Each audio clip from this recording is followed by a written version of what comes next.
Okay, so let's just dive right into this.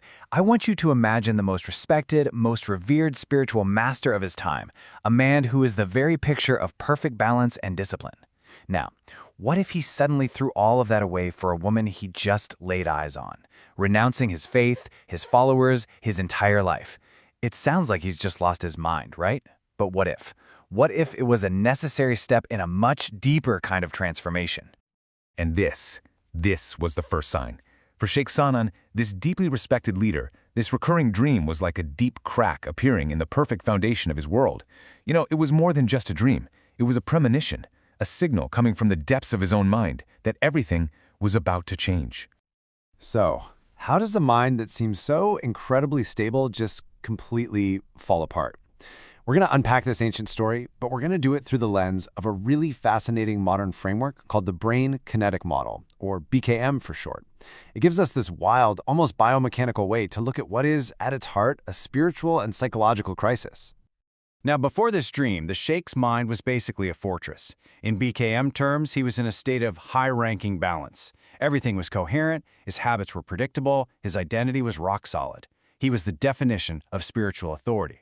But, as we're about to see, that kind of extreme stability can become its own kind of prison, its own kind of rigidity.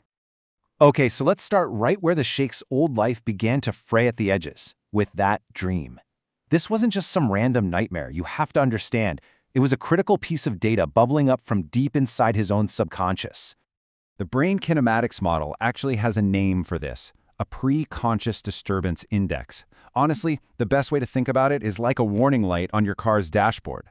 His mind was screaming that its current setup, that rigid identity, had basically reached its limit. It couldn't handle any more pressure. The whole system was overloaded and was getting ready for a total radical reboot.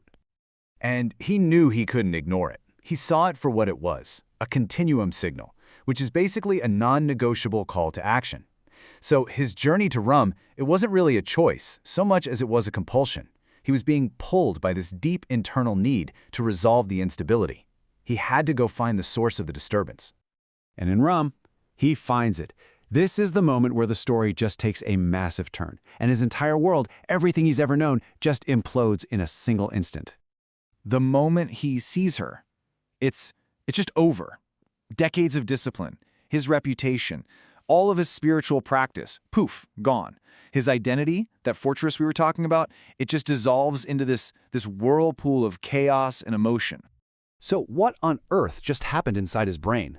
Well, the BKM framework would call this an appearance attractor. It's a sensory input, in this case the sight of this woman, that is so powerful, so high frequency, that it completely bypasses reason. It's like it hijacked his entire mental operating system, totally overwhelming the parts of his brain that are responsible for control and logic. And this is what's so cool about this model. Look how directly it maps the story to the science, the event. Love at first sight is just a high-amplitude input that shuts down cognitive control. And his loss of self? The model calls that the collapse of his longitudinal reasoning streams. Basically, the very neural pathways, the thought patterns that kept him, they just fell apart. So he confesses his love, but the girl doesn't just welcome him with open arms. Instead, she puts him through this series of brutal, humiliating tests that actually serve a very specific, almost therapeutic purpose. Now, these aren't just random acts of cruelty. Each one of these demands is a deliberate shock to his system. Drinking wine, renouncing his faith, herding pigs. Each task is specifically designed to systematically dismantle the pride and the reputation that had formed that rigid identity of his. And this just perfectly illustrates the BKM perspective. Humiliation acts as a forced connectivity reset. It's essentially a brute force method to shatter a rigid mental structure. It's like you can't build something new on a site until you've cleared away the old building. And these tasks, they were the demolition crew for his ego. So as the Sheikh is falling deeper and deeper into this state, his disciples, they all flee. They just can't handle the chaos. But one person, one friend, doesn't give up on him. And this contrast is absolutely key. The disciples ran away because they were totally overwhelmed by what the model calls the Sheikh's turbulent emotional field. But his loyal companion? He was stable enough to walk right into that turbulence, not to get swept away, but to act as a stabilizing force.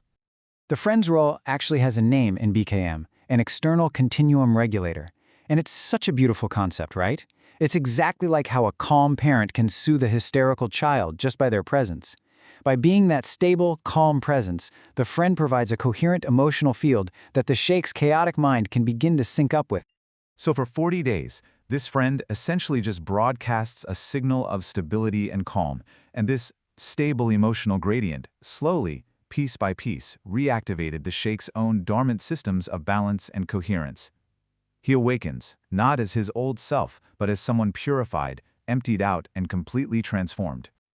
But hold on, the story doesn't end there. Just as the Sheikh is restored, something incredible happens. There's a total reversal.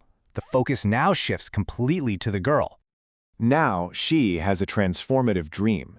The very same mechanism that started the Sheikh's collapse is now triggering her own transformation.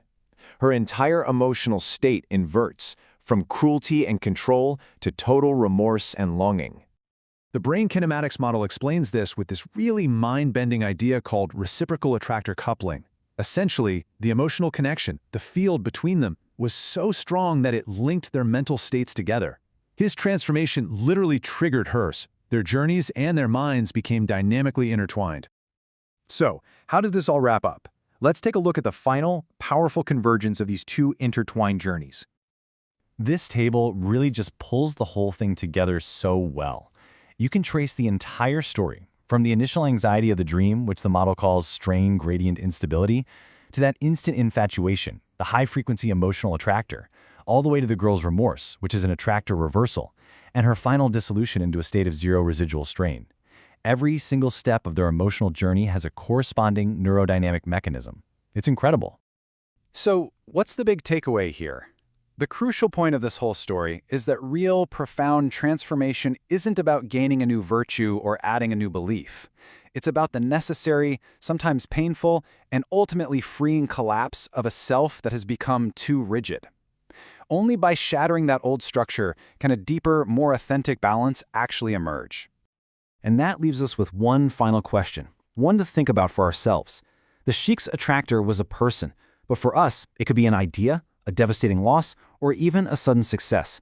So what happens when our own stable, comfortable identity runs into an overwhelming force that threatens to pull it all apart?